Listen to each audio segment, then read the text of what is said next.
Catholic History Trek, a podcast exploring the Catholic past.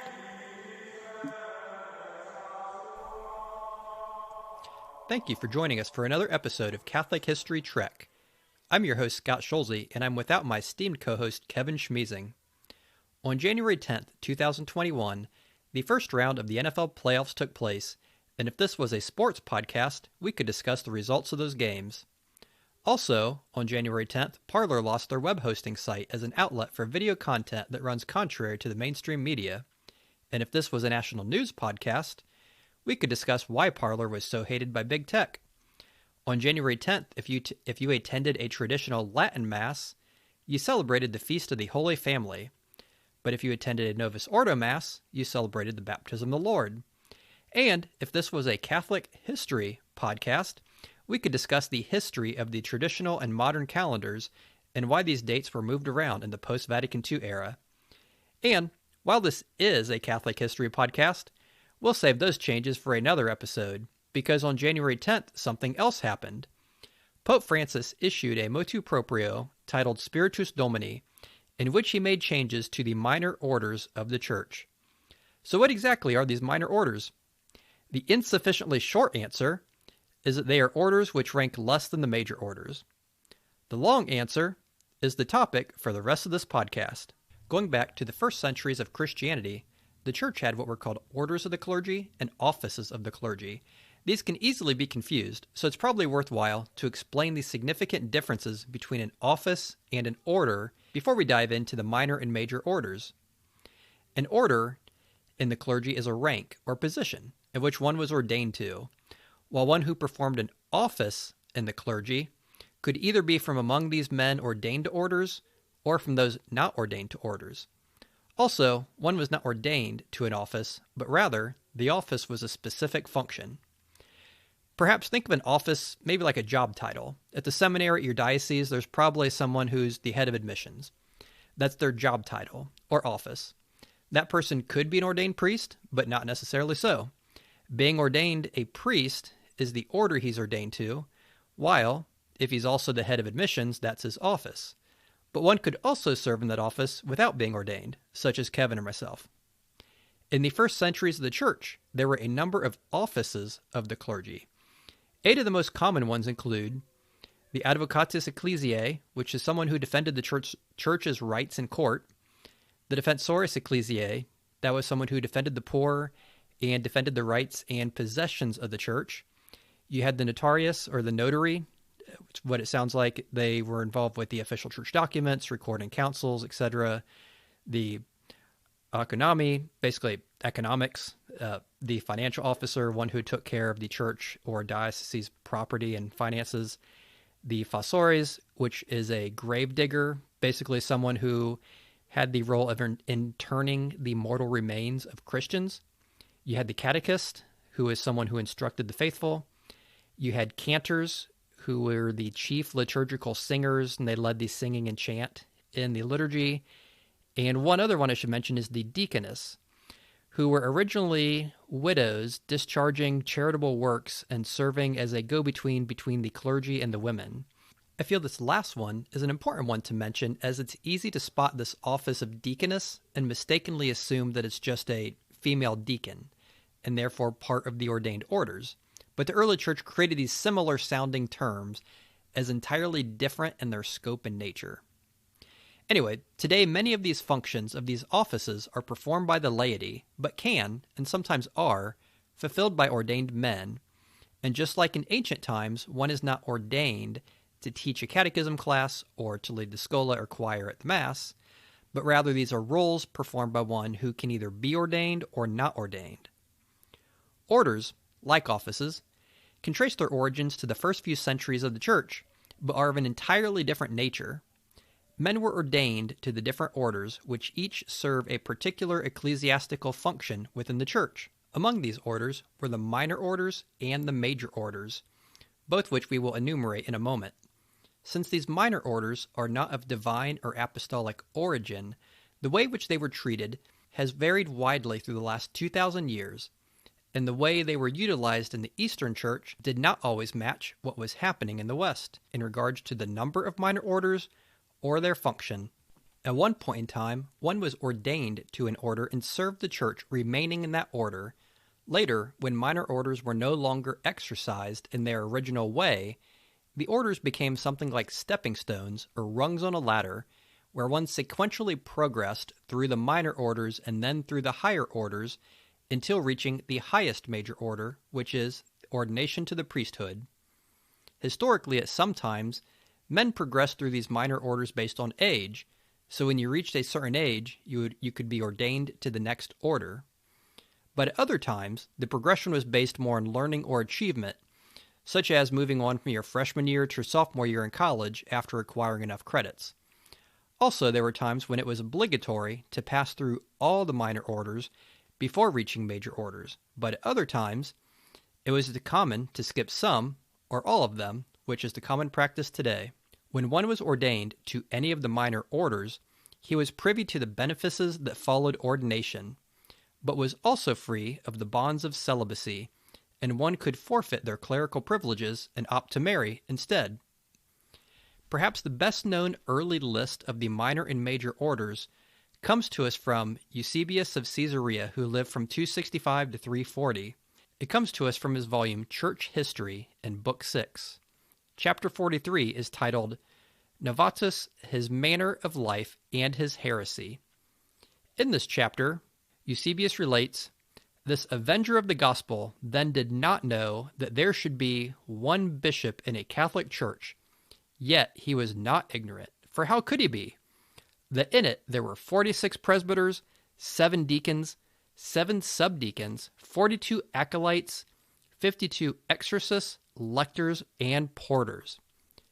In this letter, Eusebius, the early 4th century bishop of Caesarea, lists these 7 orders, consisting of the 4 minor orders and the 3 major orders of the Catholic Church, which arose from the early church and have existed in some form or another ever since.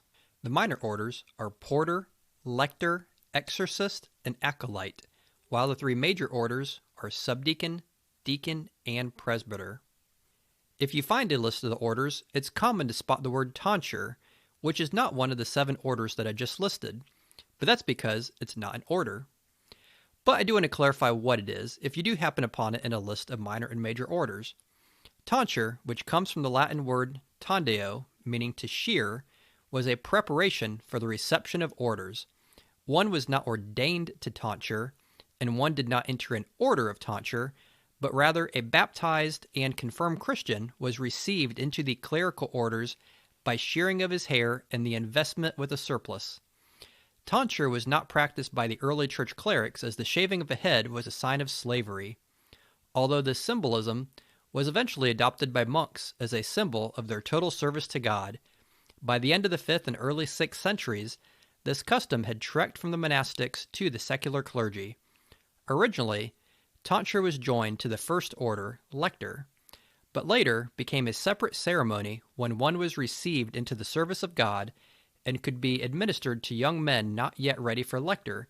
There are 3 main types of the shaving of the head as part of the tonsure ceremony which were practiced: the Roman, or St. Peter, the Eastern, or St. Paul, and the Celtic, or St. John.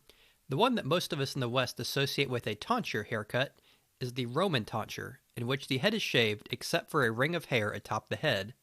With Eastern tonsure, the hair was fully shaved from the head, and perhaps the most unique of the 3 is the Celtic tonsure, in which a crescent of hair was shaved on the head from left to right. If you can picture somebody wearing headphones or a girl adorned in a headband, that strap for the headphones or the headband that goes from the one ear to the other, that is the area where the hair is removed, with all the other hair remaining on the head. Now that we've gone through tonsure, we can proceed with the minor orders. The first and lowest of the orders was the minor order of porter, which comes to us from the Latin word porta, meaning gateway or portal. Another name you'll see historically used for porter was ostiarius, which is a Latin word for doorkeeper. In Roman times, a porter was a slave who guarded the entrance of the house, and this was essentially the role of the minor order of porter. In the times when Christianity was still illegal and persecuted throughout the Roman Empire, the porter would guard and serve at the door of the house where the underground Christians would gather, to help ensure that agents of the state didn't sneak in for purposes of finding out and arresting the Christians. I assume it would have been important that the porter was associated with the local church and could easily discern who were the baptized and the catechumens, so he could quickly identify any interlopers. And I'm guessing he probably had to be imposing enough to keep the bad guys out, although none of the early church documents really specify that, so that's more speculation on my part. And I've never been to China, but I wouldn't be surprised if the underground Catholic Church in that country, as well as some other countries in the world, have someone serving in a role kind of like porter, even if it's not officially ordained, to protect the underground Catholics, although I'm guessing that's probably what we'd call bouncer in the United States, I suppose. The Order of Porter is mentioned in some early church documents, such as a letter of Pope Cornelius to Bishop Fabius of Antioch mentioning astiaries, which was another word for porter. In the work, the Liber Pontificalis, it mentions a porter named Romanus, who was martyred in the year 258, and the 377 Codex Theodosianus mentions astiaries, and in a 494 letter from Pope Gelasius, he states that a candidate to the clergy needed to be able to read, or he could only fill the order of astiary. And there are several ancient epitaphs mentioning the person who is buried as an astiary. As the Catholic Church moved from underground to legal, the role of porter changed too. The role became one to ring the bell, to open the church and sacristy, and open the book for the preacher. Over time, the order of porter remained a degree of ordination, but the actual work of porter was ordained to the laity in the roles of sacristan and sexton. One interesting deviation from the minor order of porter is the verger, originating in the Church of England. The verger served a similar role to the historic porter, although he was armed with a verge, which was a short staff or rod which he could use to whack unruly or irreverent worshippers. I suppose that would be an efficient way to guarantee parishioners would stand, sit, and kneel at correct times. But it's probably not what the earliest Christians had in mind when they established the minor order of porter. The second minor order, after porter, is that of lector. Lector comes from the Latin word lectern, meaning read, which you may have already guessed, as the one who reads the non-gospel readings during the modern Catholic Mass is also called a lector. Also in modern times, we use the word lectern to describe the tall table with the angled top which a book is set on from which one reads. Education was required for a lector, as one would at least be required to know how to read to perform the role. The role of lector is mentioned by one of my favorite early church fathers of the Catholic Church. In the year 165 AD, St. Justin Martyr described the Mass of the early church in his first apology.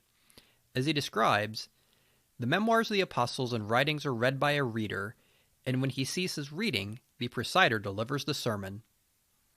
So here, we have St. Justin describing the reading of the Scriptures by one ordained to the minor order of lector, while reserving the role of delivering the sermon to the priest, ordained to the highest of the orders. Also, in the Apostolic Constitutions, which dates back to the year 400 AD, in which I think I've probably referenced in 3 or 4 of the past podcasts, we find multiple references to lector. In Book 2, it mentions the lector is to receive a single portion, while the priest is to receive a double portion and ranks the lector below the priest and deacons.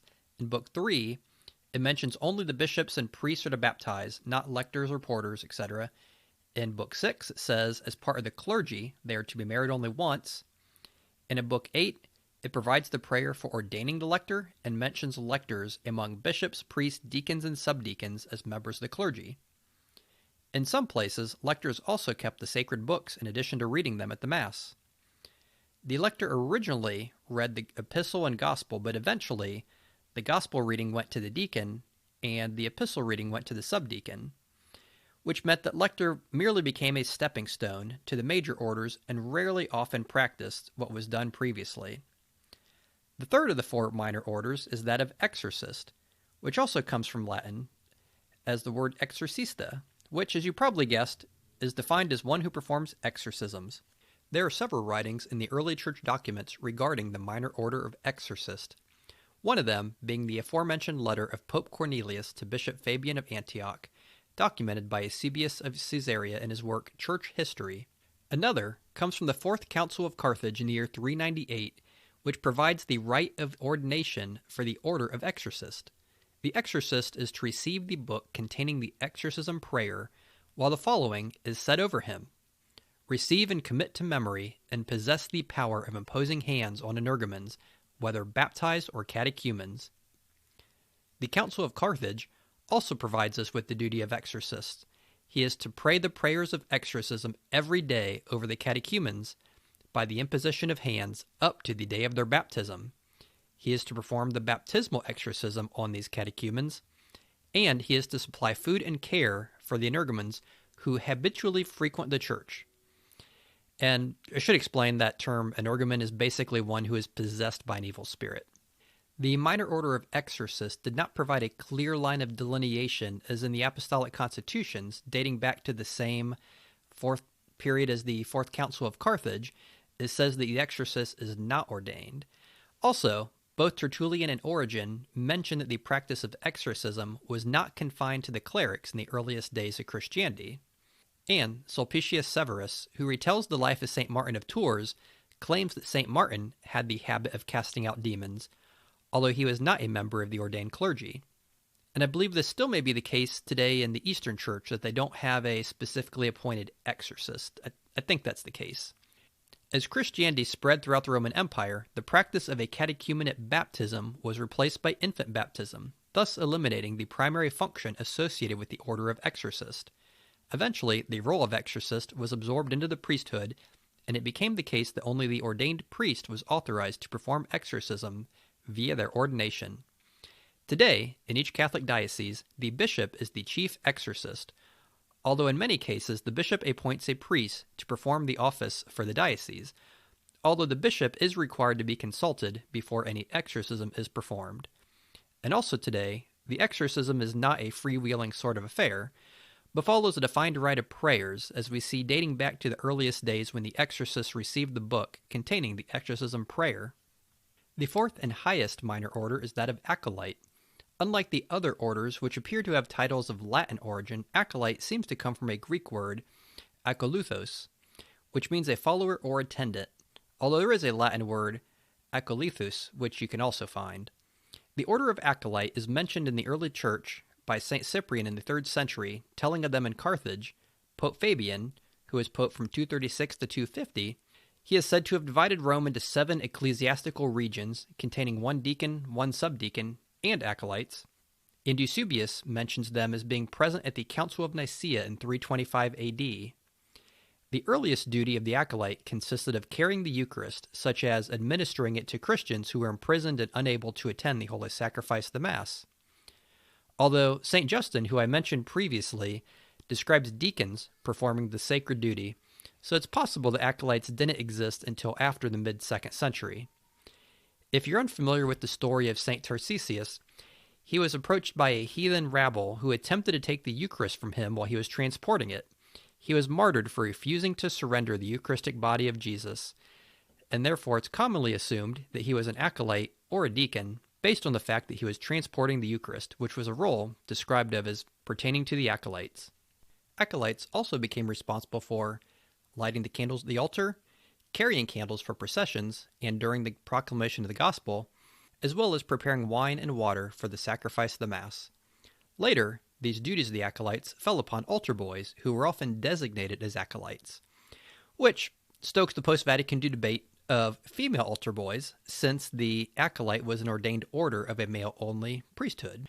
But I digress. In earlier times, when one fully progressed through all of the minor orders on their way to the priesthood, the order of acolyte would typically be conferred on one around the age of 18 to 20 years old. They would then serve for 5 years before ordination to the subdiaconate, which was the lowest of the major orders. Pope Zosimus in 418 later reduced that time to 4 years as an acolyte, and then at the Council of Trent 1,000 years later, this was reduced to a duration to be dependent on the local bishop. Historically, a couple of the ceremonies used to ordain acolytes consisted of the acolyte receiving a stole and chasuble and holding a linen bag, which was a symbol of carrying the consecrated host, who then had a brief blessing said over him by the pope or bishop, and another ceremony which mentions the acolyte receiving a candle, which was the role of lighting the candles, and an empty cruet, which was the role of presenting the wine and water at the altar, and then receiving a short blessing. Eventually, the order of arch-acolyte emerged, which possibly led to the position of subdeacon, as deacon and acolyte are both attached to the service of the altar. Those are the 4 minor orders which are the subject of this episode of Catholic History Trek: porter, lector, exorcist, and acolyte. But I should at least mention the 3 major orders, which are subdeacon, deacon, and priest, which complete the list of the 7 historic orders of the clergy. Perhaps we'll do a podcast covering the history of these 3 major orders. But for this episode, I want to focus on the minor orders, as that gets us back to our intro and the changes which Pope Francis made to the minor orders. As I've mentioned, the function of the minor orders has changed throughout history. So, it shouldn't be a surprise to see this trend continuing in modern times. In fact, in the past 50 years, there have been 2 major changes to these minor orders. The first of these changes appears in Ministeria Quaedam in 1972 motu proprio of Pope Paul VI. In this, he mentions that minor orders came to be considered preparation for major orders, but that minor orders were also exercised by the laity. Therefore, adapting the minor orders to contemporary needs following the reforms of the liturgy per Vatican II, and to promote the full and active participation above all else, the following changes were made. Taunture was no longer conferred, but entrance to the clerical state was joined to the diaconate. And what up to now were called minor orders were henceforth to be called ministries. These ministries are not ordained, but instituted, thus removing ordination for the 4 minor orders. Ministries may also be assigned to lay Christians, and so they were no longer to be considered as reserved to candidates for the sacrament of orders.